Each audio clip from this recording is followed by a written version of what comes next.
Well, hello, everyone. I'm James Dobson, and you're listening to Family Talk, a listener-supported ministry. In fact, thank you so much for being part of that support for James Dobson Family Institute.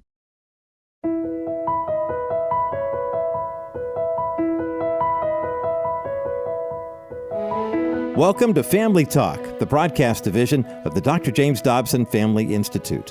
I'm Roger Marsh. Hope you had a restful weekend. Hopefully you had a chance to attend church and maybe go on a hike or read a good book. Well, speaking of books, I do have a suggestion for you. It's called Legacy of Life, honoring 50 of the greatest pro-life leaders of the last 50 years. This is a commemorative coffee table style book filled with beautiful pictures, inspiring tributes, and captions. This is a tour de force of the founders, builders, strategists, and innovators of the past 5 decades of the pro-life movement. This was all thoughtfully conceived and edited by today's guest, John Stemberger. Now, if you aren't familiar with John Stemberger, let me tell you a little bit about him. He's the president of the Florida Family Policy Council, a nonprofit organization with a mission to protect and defend life, marriage, and liberty through education, advocacy, and empowerment. John earned his law degree from the Cumberland School of Law at Samford University and is a practicing attorney in Orlando, Florida. John is also a conservative policy advocate and founder of the Institute for Conservative Studies at Florida State University. In 1992, John was the political director of the Republican Party of Florida for the last campaign run for President George H.W. Bush. John and his wife Olivia are the parents of 4 children. Now, this program was recorded at the National Religious Broadcasters Convention in Orlando. Our co-host, Dr. Tim Clinton, sat down with John Stemberger to highlight and honor a few of the pro-life heroes of the past 50 years, including our own Dr. James Dobson. So let's join their conversation right here, right now, on Family Talk.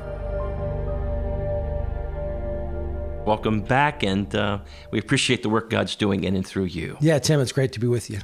You and I have had a lot of conversations. I know you've got an affection and certainly a lot of stories around Dr. Dobson, his wife Shirley, but any reflections on your part about them? Yeah, he's like America's paternal figure. I have 2 large bookcases in back of my desk. One has famous people, presidents and senators and, dignitaries.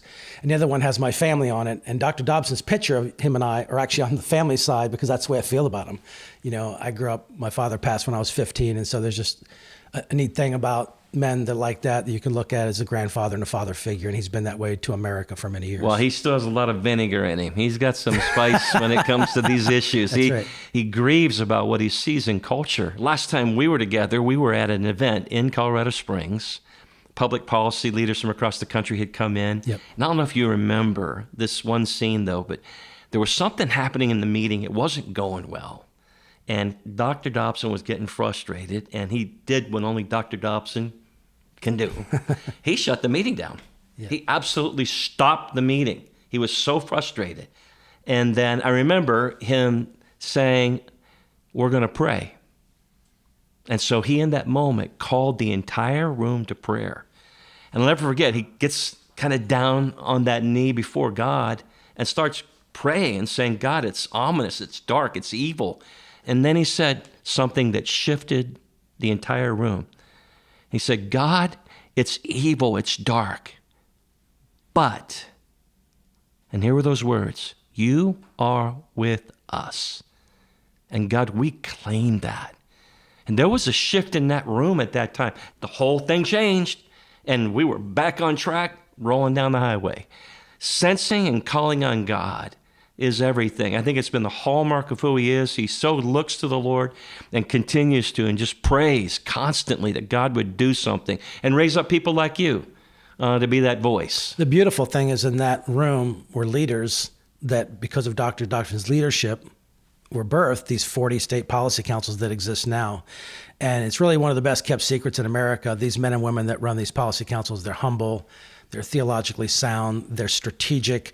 They pass most of the marriage amendments in the country, and they just do remarkable work. And most of us go under the radar for the most part. We're doing amazing work, and it's all because of Dr. Dobson's vision of legacy years ago of founding this movement. Yeah. John, we're here together to talk about what God's done and what he's doing through the pro-life movement. in a lot of ways, and you put together a commemorative piece called The Legacy of Life, honoring 50 of the greatest pro-life leaders of the last 50 years. But let's step back for a moment and just talk about 50 years of history. You write that powerful leaders were at the helm of the pro-life movement, advocates who tirelessly worked and saved millions of precious lives of the unborn, especially during the last 5 turbulent decades when Roe v. Wade came into being. That was what, that 1973 court decision? Yep. When you reflect back, I mean, it must bring tears to your eyes to think about the fight. Somewhat 62 plus 3 million babies have now died in this tragedy. Where does your mind go when you start just going page by page through this journey? Yeah, so when Roe fell, my best friend called me the next day and he said, John, I remember in college, you looked me in the eyes and with great commitment, you said, I'm going to spend the rest of my life working to overturn Roe. And I don't even remember saying that, but it sounds like something I would have said. And I just began to weep because it was so meaningful to me that he remembered that. And there's something inside of me that bothers me when people do amazing things and they're not honored. I don't know how to explain that. I understand that. It bothers me. And so the Bible says, I'll give honor what honor's due, right? Let another man praise you. And that means there's a duty on us to praise people so they don't have to promote themselves, right? And so there's 3 reasons why we did this book. One is to honor those people whose shoulders we now stand on, because this is an amazing landmark in time where this horrific decision is gone. Secondly, we wanted to educate people about the history of the book. So these 50 tributes are actually chronologically ordered in the time and place that they impacted history. And so you learn about the history of the movement through these tributes, very personal tributes. And then finally, we wanted to energize and motivate the next generation. That's the most exciting part. This book is beautiful. It's striking. It's the kind of book where even if you don't believe in a pro-life position, you would pick up and say, what is this? This is amazing. Like that's the kind of intrigue and striking artwork that's in the book. And so we want to inspire young people to become the next Lila Rose, the next David Daleiden, the next Kristen Hawkins, right? The next Dr. Dobson, because this is a long-term battle. This is an intergenerational battle. We're talking about hundreds of years to get to the place where, like slavery, we say, no, we're going to protect unborn children, right? We can love them both. We want to protect the mother and the baby. And so this is a long-term battle. This is a legacy project that was in my heart. I'm just so pleased the way it turned out. It's available right now. Today's the first day it's being available. It's online at legacyoflifebook.com. Here on a special anniversary. That's right. Of the Dobbs decision last year, where Roe was overturned. Do you remember where you were when you got the word? I do. It's a part of my introduction. I was in my bedroom and I was getting dressed and I had my handheld looking at the SCOTUS blog, trying to see the new cases come out. And I saw it and I was so nervous. The phone hit the ground and it hit my foot and I was just going nuts. And I just saw it and I was just like... It makes sense because it puts chills through my body right now listening to you and watching you. I just didn't feel like there was enough to commemorate it. You know, it was the kind of thing where we had some dinners, there's the March for Life, but I wanted a permanent commemorative thing, a piece of artwork, a beautiful a piece of history, really.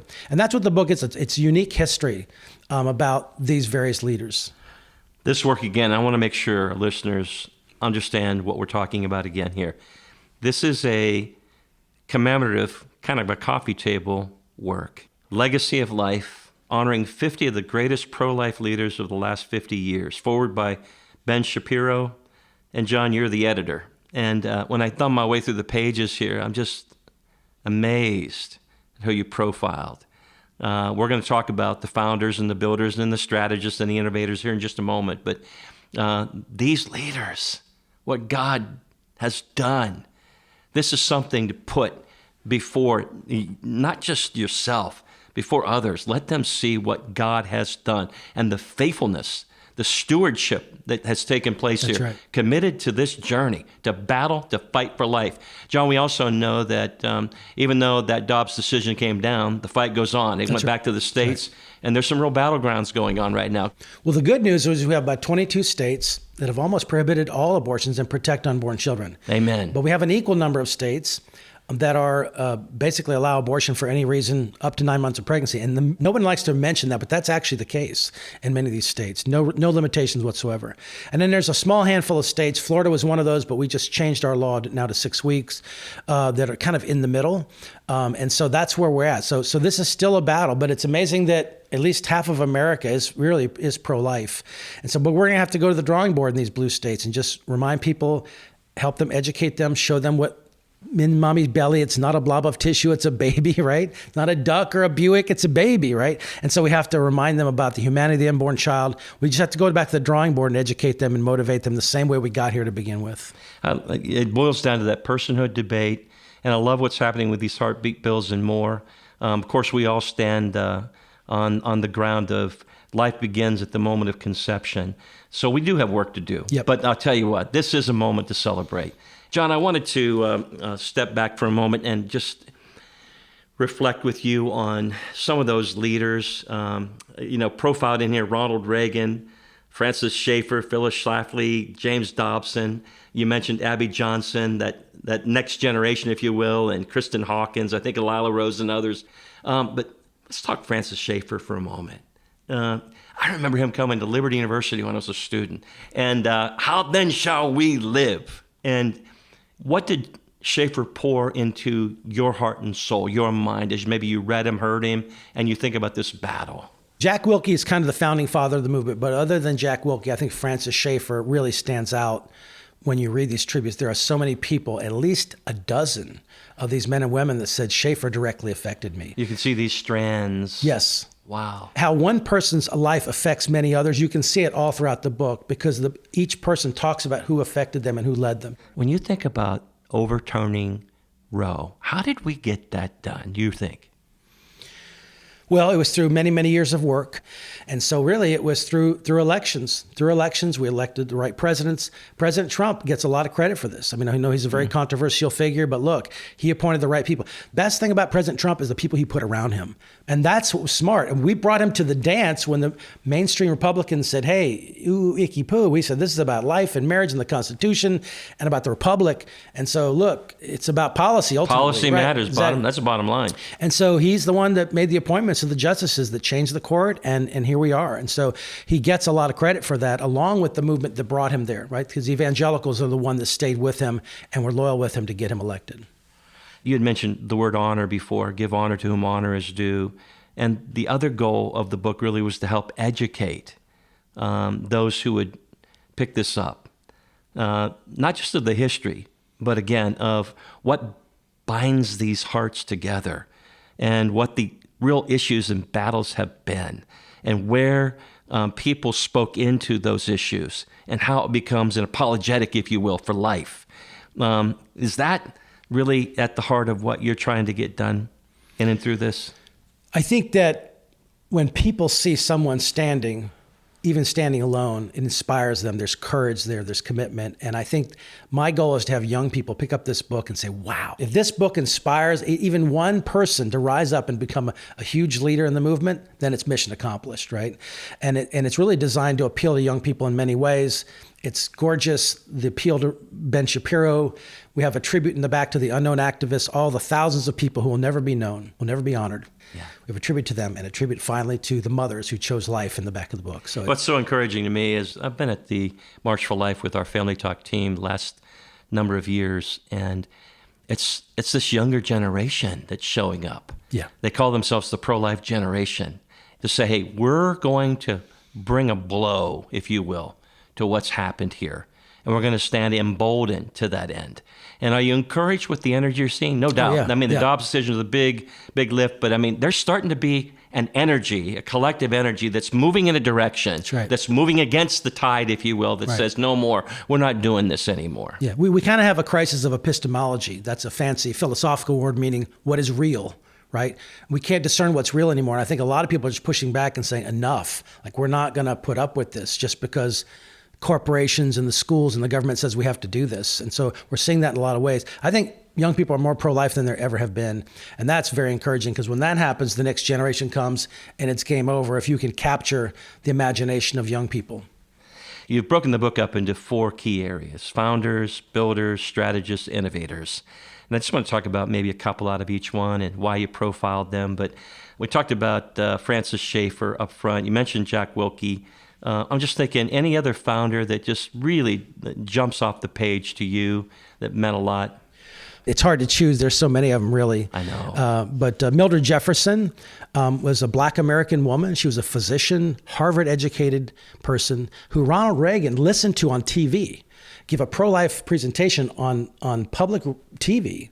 And he was so moved by it, he called her and said, "You have moved me to the core on this issue." Wow. And he said, "I want to meet you." And so he literally brought her into the White House, and she became the president of Right to Life and was very influential with stuff. And so she's a remarkable human being that most people don't even know about. Like most pro-life leaders don't even know about Mildred Jefferson. So she's remarkable. See, those are the kind of stories, that our lives are built around stories. And that's fascinating to me. Yeah.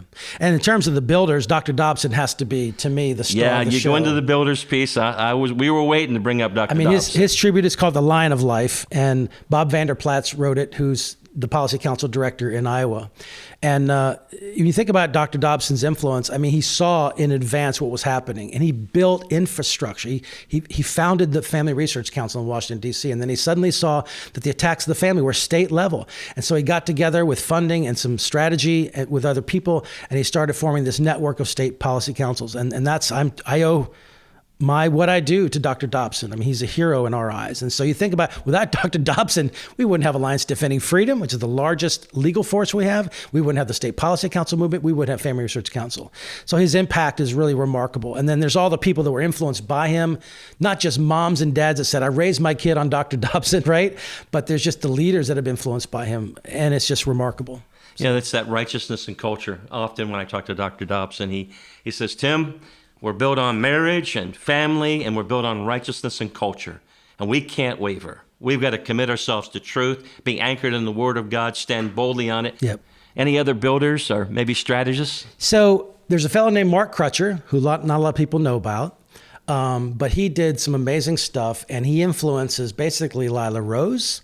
He influences David Daleiden. They were like little kids. They were like literally teenagers together in a little Catholic homeschool co-op. And there's Lila Rose and David Daleiden, who ended up spending 2 years of his life going underground investigating Planned Parenthood. Yeah, so it's just amazing you the said stories. that because when I've interviewed Lila, just to think about a teenager taking on Planned Parenthood, deciding it's amazing. And what God's done through that effort and the voice that God's given to her for such a time as this. It's encouraging. Yep. We call her the thorn in Planned Parenthood's side.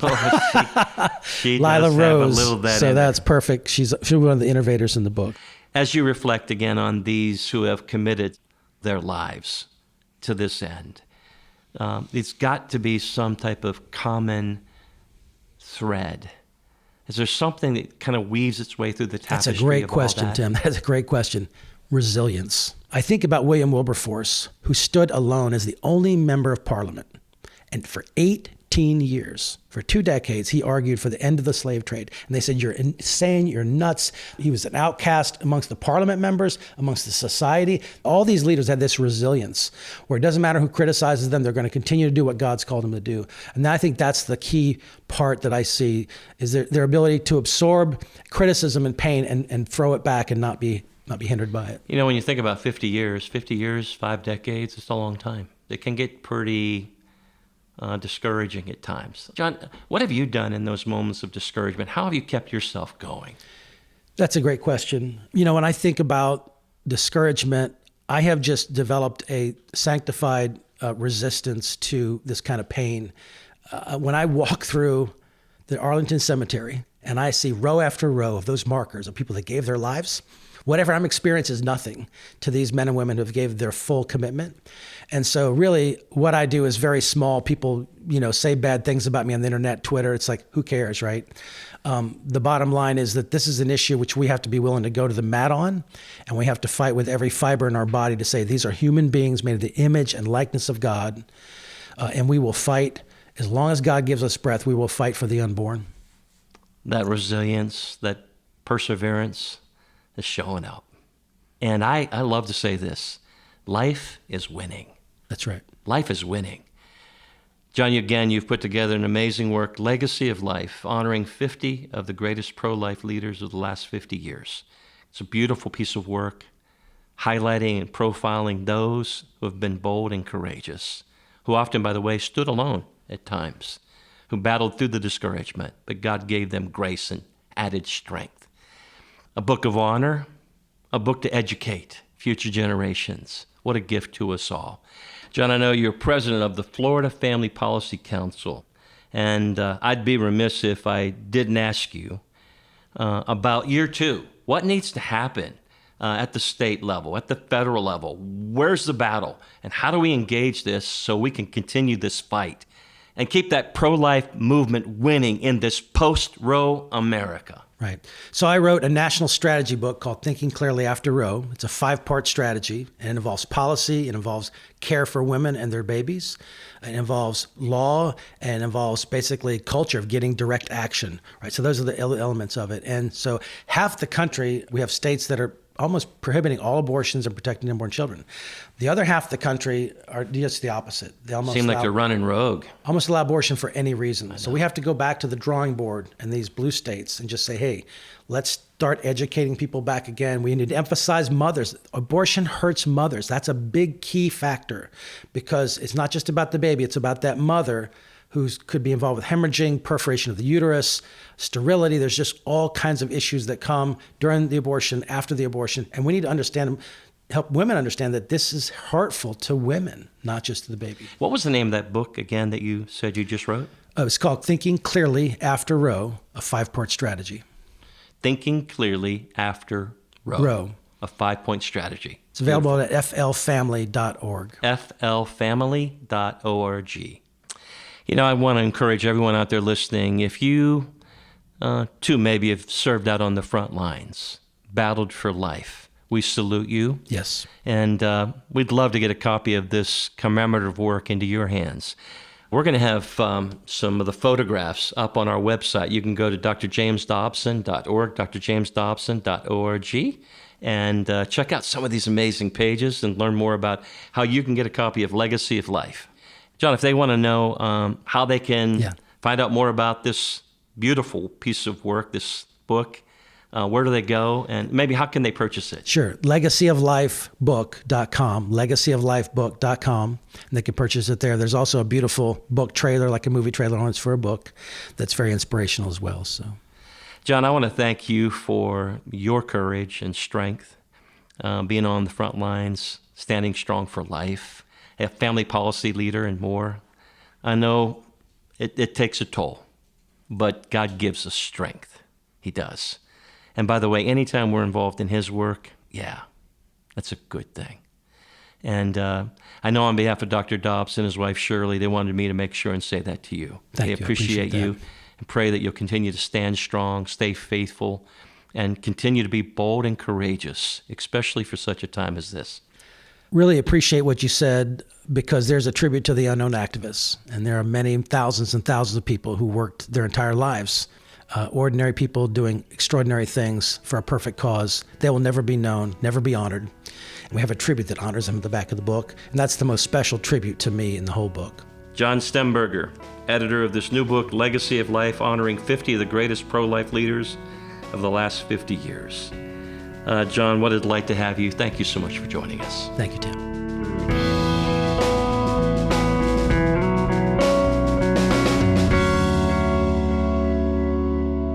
We do need bold and courageous leaders. I love the way John laid out the structure of the victorious fight of the preborn and the way he honored the 50 heroes for life by placing each of them in one of 4 distinct categories: founders, builders, strategists, and innovators.